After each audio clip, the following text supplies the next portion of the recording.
1978 সালের দিকে ব্যবসায়িক ও ব্যক্তিগত কাজে বহুবার ট্রেনে ভ্রমণ করতেন 60 বছর বয়সী মোহাম্মদ মফিজুল ইসলাম। যেতেন বিনা টিকিটে, ফিরতেনও বিনা টিকিটে। প্রায় অর্ধ শতাব্দী পর তার অনুশোচনা শুরু হয় বিনা টিকিটে ট্রেন ভ্রমণ নিয়ে। বিনা টিকিটে ভ্রমণের সেই টাকা পরিশোধ করার উপায় খুঁজছিলেন তিনি। অবশেষে গত বুধবার গাজীপুরের শ্রীপুর রেলওয়ে স্টেশন মাস্টারের কাছে সেই রেল ভ্রমণের 20,000 টাকা পরিশোধ করে দীর্ঘদিনের অনুশোচনার অবসান ঘটালেন তিনি।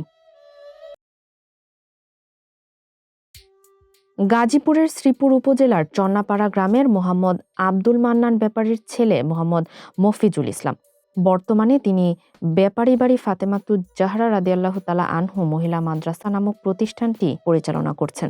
1978 সালের দিকে ব্যবসায়িক ও ব্যক্তিগত কাজে বহুবার ট্রেনে ভ্রমণ করেছেন। 1976 সালের দিকে তিনি জীবিকার তাগিদে ব্যবসা শুরু করেন। তিনি ঢাকায় কাঁঠাল বিক্রি করতেন। ঢাকায় যাতায়াতের জন্য তিনি টিকিট কেটে দায়িত্বরতদের 1 টাকা দিয়ে দিতেন। এভাবেই কয়েক বছর নিয়মিত যাতায়াত করেছেন।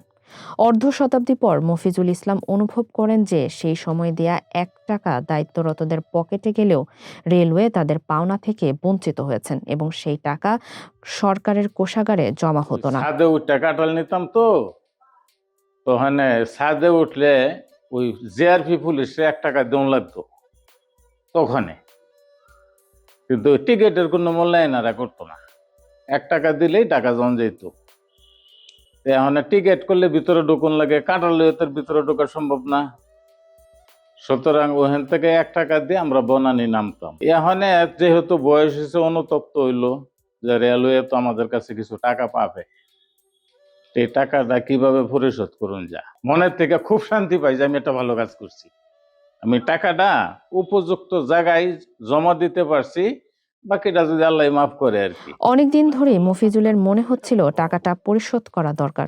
বিবেকের কাছে দায়বদ্ধ ছিলেন তিনি, কিন্তু কত টাকা পরিশোধ করবেন বুঝে উঠতে পারছিলেন না। তিনি নিজে নিজেই হিসেব কষে 20,000 টাকার কম হবে বলে ধারণা করেন। সবশেষে তিনি 20,000 টাকা পরিশোধ করেছেন। এদিকে মফিজুলের এমন কাজে খুশি হয়েছে এলাকাবাসী। আমার এলাকার মানুষ হিসেবে আমি নিজেকে গর্ববোধ মনে করছি, কারণ আলহাজ মফিজুল সাহেব উনি যে মানবিকতা, উদারতা পরিচয় দিয়েছেন, এটা আমার এলাকার একজন মানুষ হিসেবে আমি গর্বিত।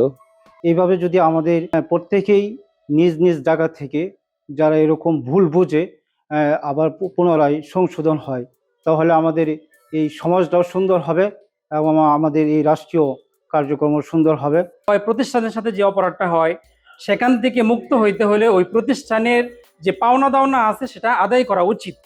আর উনি যে মহৎ কাজটা করছেন, সেক্ষেত্রে এইভাবে যদি আমাদের শ্রেণী পেশা বা প্রত্যেকটা মানুষই প্রতিষ্ঠান সম্পৃক্ত কাজের যে ভাগগুলো আমরা বুক করেছি, যে সুবিধাগুলো বুক করেছি, সেগুলো যদি আমরা ক্ষতিপূরণগুলো দিয়ে দিই, সমাজ সুন্দর হবে, দেশ সুন্দর হবে এবং আল্লাহ তাআলার কাছেও আমরা জবাবদিহিতা থেকে আমরা এমন দায়বদ্ধতা থেকেই তিনি ছুটে যান শ্রীপুর রেলওয়ে স্টেশনে। স্টেশন মাস্টারকে অনুরোধ করেন তাকে 20,000 টাকার টিকিট দেওয়ার জন্য। তবে একসঙ্গে এত টাকার টিকিট না থাকায় বিষয়টি ঊর্ধ্বতন কর্তৃপক্ষকে জানানো হয়।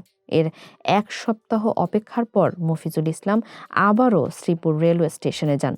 অবশেষে গত 1 এপ্রিল রেলওয়ের বিশেষ রসিদের মানি রিসিটের মাধ্যমে তিনি 20,000 টাকা জমা দিয়ে দায়মুক্ত হন। স্টেশনে এসে জানতে চাইলেন যে তিনি 1970, 71, 72 সালের দিকে তিনি রেল ভ্রমণ করেছেন। ইচ্ছাই হোক আর অনিচ্ছাই হোক তিনি টিকিট কাটতে পারেন নাই। এখন চাচ্ছেন যে এই টাকাটা রেলওয়ে খাতে জমা দেওয়া যায় কিনা। রেলওয়ে খাতে এরকম একটা সুযোগ আছে যে কেউ যদি আগে ভ্রমণ করেন, এখন অনুতপ্ত অনুশোচনায় ভুগে থাকেন, টাকা যদি কেউ রাষ্ট্রীয় কোষাগারে জমা দিতে চায়, এরকম একটা সুযোগ রেলওয়ে রেখেছে।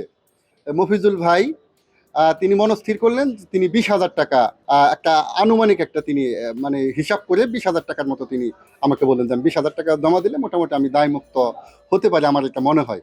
বাংলাদেশ রেল একটা সুযোগ রেখেছে, একটা কোড, যেমন সোনালী ব্যাংকের মাধ্যমে একটা কোড আছে 1510301132267। এই কোডে টাকা সোনালী ব্যাংকের মাধ্যমে জমা দেওয়ার সুযোগ বাংলাদেশ রেল রেখেছে। তো মফিজুল ইসলাম ভাইকে আমি আন্তরিক ধন্যবাদ জানাই।